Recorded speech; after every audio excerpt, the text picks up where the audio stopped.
Left Behind presents the tribulation as 7 years of really hard times for anyone who didn't get taken out in the rapture. It makes for an interesting story premise, but how does biblical prophecy really portray the so-called Great Tribulation? Well, it starts by giving us a picture, a kind of snapshot for what it's going to look like. Theologians throughout the ages have connected this passage in Mark 13 to the end of the world, and they're not wrong. There are sections of the prophetic books that do in fact make this event an analogy for the end of the world. But make no mistake, Jesus isn't talking about the end of time. He's talking about the end of Jerusalem and the end of the Jewish temple. Go back to the first part of the chapter. That's the subject. There's no mystery here. There's no question how they got it wrong. This is another instance where theologians tend not to be historians, so simply don't understand the context. Like I said, it's an analogy. Broadly speaking, we are told what happened to Jerusalem in 70 AD will one day happen all over the world. But at the same time, the analogy is centered on an actual event, and that event was history's ultimate train wreck. I promise this isn't hyperbole. Not even something like the Holocaust had what 70 AD had. For human suffering and just for pure shock value, this was an absolute nightmare. Now, I call this a train wreck, and I think that's a good analogy. This was two cultures on a collision course. So let's start by understanding our two trains. First, the Romans. The Romans of the first century were largely a pagan culture, so a culture that attached moral significance to material wealth, a utilitarian culture, a culture where human value was based on usefulness. People did not have intrinsic value in their system. This was a society where relationships were fundamentally based on manipulation and control. Now, being a soldier in this society offered certain opportunities, certain levers that they could manipulate and control and use to move up in that society. Roman soldiers weren't just paid a wage, you see. They also got to keep the stuff they pillaged. So war, when it came along, was a chance for a Roman soldier to get rich quick. But there's a caveat. How well you do depends very much on how long you fight. The mental math here is not hard. Imagine a scenario where you figure you're about to pillage, in modern terms, $100,000 worth of stuff. Sounds good. Sounds like a hefty commission, and it is, assuming that it doesn't take too long to acquire this commission. If you fight for 3 months, that's a lot of money. But if the fighting goes on for 3 years, well, over time, that commission averages out less and less. That's frustrating, very frustrating. Especially if you can't even wrap your head around why it is that your opponent is still holding out and why they can't see that their cause is quite obviously hopeless. They're costing you dearly. You want to hurt those people. You want to make them suffer. And in a culture that lacks a concept of intrinsic human value, there's simply no limiting factor to what you might be willing to do once you finally overcome those people. Train number 2. Okay, imagine you're living in Israel 2,000 years ago.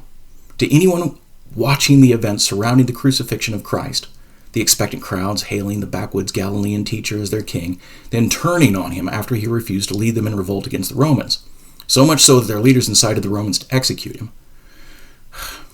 The question would have had to have been, I wonder what would have happened if someone that the crowds looked at the same way they looked at Jesus actually did decide to lead a revolt against the Romans. The 40 years after Jesus' crucifixion were a turbulent time in the region. Relations between the Jews and the Roman rulers got worse and worse, coming to a head under the incompetent Roman governor Gessius Florus, who, according to our main source on this stuff, actually went out of his way to make Roman-Jewish relations worse in the hopes of Roman military intervention against the Jews that he absolutely hated. Remember that Jewish beliefs were permeated by messianic expectations, the idea that one day a man would come and save their people. Now, the first century AD had no shortage of people wanting to step in and fulfill that role. And in 66 AD, there were actually more than one of these guys gaining followers as the long-awaited Jewish Messiah. But the one I want to focus on is Simon Bar Giora. He had the largest faction at the time of the siege, and he's just a perfect contrast to Jesus of Nazareth. Anybody who remembers the story of the Passion remembers that it says Jesus avoided the honors of human rulers. He specifically came into the city not on a king's palanquin, but on a young colt, something barely large enough to carry him. He only wore purple robes just before his execution, placed on him by the Romans in order to embarrass the Jewish rulers. Basically, Pilate was punishing them for forcing his hand, saying, "Look, you brought him to me as a political prisoner, fine, I'll treat him like a politician. Now he's your deposed king. I'm going to strip him naked and kill him like a commoner. Doesn't that make you look ridiculous? Your king dying like a commoner." Bar Giora on the other hand, wore a king's purple robe proudly around the city of Jerusalem. He was the Messiah that the Jews wanted. Not a kingdom of the Spirit in some future paradise like what Jesus proclaimed. No, Bar Giora promised a kingdom here on earth. Right here, right now. He said what they wanted to hear, and they were ready to believe it. They followed him with a cult-like passion. And these were people who believed that God would give them victory, no matter how things looked. Like I explained in my Rabshakeh video, these were the descendants of the Assyrian slaughter.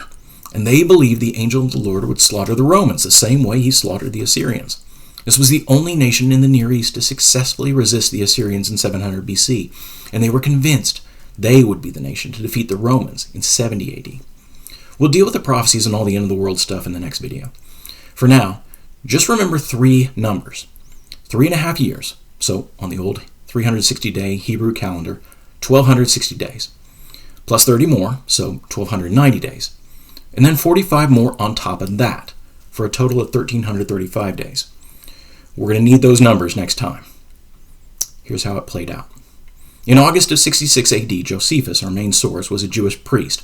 He says that he was a part of a delegation that decided to stop allowing Roman sacrifices on temple grounds. There's a lot to this, but I don't want to get too far off of our subject, so let me jump to the point. The Jewish oral tradition says that after his decision, Nero sent a sheep for sacrifice. This was very likely at Passover the following spring. The priest declared the sheep unclean and refused to sacrifice it. Like I said, there's a lot of symbolism behind this. Basically, it meant the Jewish authorities were siding with the rebels already attacking Roman outposts, and at this point, you had what was tantamount to a formal declaration of war. Now, there's plenty of videos you can watch that'll tell you the details. 4 Roman legions under soon-to-be Emperor Vespasian, and then later under his son Titus, campaigned in Israel, finally laying siege to the city of Jerusalem, surrounding the city right at Passover in 70 AD. Passover, when the city was clogged with Jews who had come from all over to celebrate their most sacred feast. Jewish factions, who right up until that point had been fighting each other, suddenly banded together, with our so-called messiahs spouting daily messages of soon-to-be deliverance. And the fight was on. But to understand what happened next, we need to go a little deeper. You see, Judaism is a cloistered society. Because of the oddities of things like their dress codes and their dietary restrictions, they've always tended to keep to themselves. Even today, Orthodox Jews tend to marry Orthodox Jews, live around Orthodox Jews, even conduct most business with other Orthodox Jews. When your society is closed like that, it starts rumors. People outside of your culture spread gossip as to what you guys are doing in secret. And just owing to human nature, the most salacious, the most off-the-wall rumors tend to be the ones that stick, like the hole in the sheet thing. Completely untrue, of course. The most pervasive of these rumors, by far, was that the Jews were greedy money lovers, hoarding their wealth like Scrooge McDuck. This one goes all throughout Christian European history, and it was present in the 1st century as well. Jerusalem was rumored to be a city of wealth, and because this was Passover, the city was full. The Romans thought of wealthy Jews hiding their money. And where did the Romans think they were hiding their money? Inside of their bodies. I'm not joking. Josephus says that the Syrian contingent actually found gold coins inside of the bodies of some of the Jews trying to escape the city. All right, but unless they were dissecting their victims, okay, let's just be honest, they might have been dissecting their victims. But there's an easier explanation here. The region hadn't suffered a major famine in over a generation. Get young soldiers seeing the swelling that comes with starvation for the first time. They might have cut open stomachs just to see why they were bulging like that. And who knows what they would have found. With the hundreds of thousands of Jews celebrating Passover, with the depleted food reserves from it being a sabbatical year, Jerusalem, surrounded by the Romans, ran out of food very quickly. And the Jews were eating everything, shoe leather, corpses. Anyone reading Josephus' account would have thought of the curses of disobedience in Deuteronomy 28, when Josephus recounted the story of Mary, daughter of Eleazar. The story goes that starving soldiers descended on Mary's house when they smelled roasted meat. They thought she'd managed to hide an animal. What they found was Mary halfway through eating her own child. And this is the first part of what makes Jerusalem 70 AD unique. Cannibalism isn't unusual at all if you're a cannibal. Obviously, it's something else if you find the idea repugnant. And then take that one step farther. The Jews lived by a set of laws. that literally called them unclean if they ate something like an animal with the blood still in it. When they were eating things like feces, they were literally choking not just on that, but on their own belief system. Think of the revulsion of Peter in Acts chapter 10. Think of Ezekiel's reaction when he's told to do his cooking over feces used for fuel. This went on for month after month. That's the first part of what makes it so different from something like the Holocaust. The Holocaust was the Holocaust. I don't want to diminish it in any way. But that happened to a far more secular people who were far more accepting of their fate. And if you really want to do a kind of comparison, the fact is that most people who died in the Holocaust died very quickly from getting gassed or from firing squads. But if you want to focus on the long lingering deaths of those who died in labor camps, well, guess what? That's coming too. Seriously, Jerusalem 70 AD had it all. Plus the nightly horror of Roman soldiers trying to sneak through enemy lines every night to grab Jews so that they could cut open Jewish civilians and rip out the gold they thought was hiding inside of them. Not just one or two. Josephus says that Titus literally lost control of his legions. He said stray soldiers grabbed 2,000 civilians in just one night and ripped open every single one of them. And if you want to attach value to pain, well, for large populations, starvation is always going to be at the absolute top of the food chain. You see, the human body is designed to only take so much pain, then shut down. You go into shock. There's a few ways around this, of course. Certain diseases we call chronically painful because they get past this system. A competent torturer could keep you alive and in tremendous pain for a while. But for large populations, the top of the pain pyramid is starvation, which is tremendously painful early on, then abates, then comes back with a vengeance in the late stages as the body begins digesting its own organs. This is why we're told that Jesus' ministry began with him starving himself. If he could master that pain, he could master any pain, even Roman crucifixion. But lots of sieges had starvation. And I can even think of a few that had horrors maybe on par with the whole let's cut them open like leprechauns thing. And if crucifixion is your thing, guess what? The Romans actually deforested the surrounding region. They put up so many crosses. Like I said, 70 AD had it all. But what really makes Jerusalem 70 AD unique was the messianic fervor. There's a movie on Amazon Prime called Eternal Winter about a Soviet labor camp. Great movie, if you can stand that sort of thing. I highly recommend it. It does an amazing job of showing the horror, but also how people, as people do, eventually acclimated to their terrible reality. There's a moment where this breaks down. The Hungarians working in the camp were told that when World War II ended, they would get to go home. So when the war ends, a celebration breaks out in the camp. Then they find out that Stalin liked his free workforce a little too much to ever let them go, and that they weren't going home after all. It's a crushing moment. Now imagine that happening again and again and again and again. The Jews holding out in Jerusalem were being fed a vision of paradise by a man walking around in a purple robe, claiming to be their Messiah. He wasn't some crackpot on the street. Bar Giora was endorsed by many of the surviving priests. Everyday people woke up having their hopes buoyed by the idea of miraculous intervention. Then, every night, they went to bed with their hopes dashed, watching their loved ones dying all around them, then trying to sleep knowing that nearby Roman soldiers were trying to snatch them behind enemy lines and cut them open so that they could find the gold hidden inside of their swollen bellies, only to have their hopes lifted again the next day.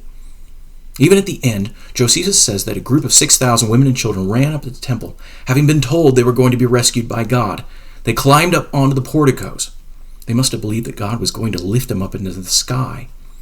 Instead, the Romans set the temple on fire and they all burned to death. If you're curious, this is what it means when you see a biblical image like stars falling from heaven. It's talking about the loss of connection between people and their God. An easier image to understand is the sky rolling back like a scroll image from Revelation chapter 6. The scroll was their version of a book. It's saying, for you, heaven will close up like a book. In other words, yes, the city was saved in 700 BC. The book was open then. Not for you. Pray all you want. You're not getting saved. Their own beliefs and the intensity of those beliefs is what led to their tribulation. For 1,260 days, 3.5 years, from the spring of 67 to the August of 70, their false hopes led them to endure starvation and terrors all around. Their hopes ended on August 27, 70 AD, when the temple began to burn to the ground. Defenders still held out for 30 more days, exactly. On September 26th, the Romans killed the last of the city's defenders and hoisted their banners on the walls of the fallen city, and, symbolically, on the grounds of the temple ruins. 1,290 days, from the restriction on sacrifice to the day the Romans set up their banners in what was left of the Holy of Holies. And I can't guarantee this last date, not to the exact day, but it had to have been right around that. After the Jews finished off the defenders, they went on a rape and murder spree. They rooted Jews out of hiding from the houses and the tunnels under the city. The best estimate I've found of this is, and I quote, several weeks. Was it 45 days? It would sure make sense of that passage. Blessed is the one who is patient and attains to the 1,335 days. In other words, fortunate are the people who last for 6.5 weeks of the mop-up campaign.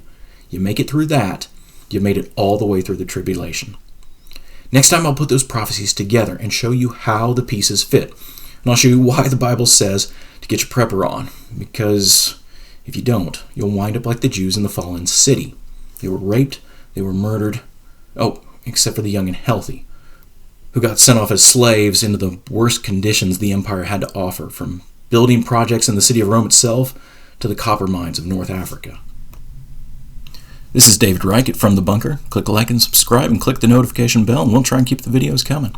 Also, see the link below to order Book 1 of the Holocaust Engine series, our pandemic post-apocalyptic horror that won the Pinnacle Award for the best science fiction novel of 2020.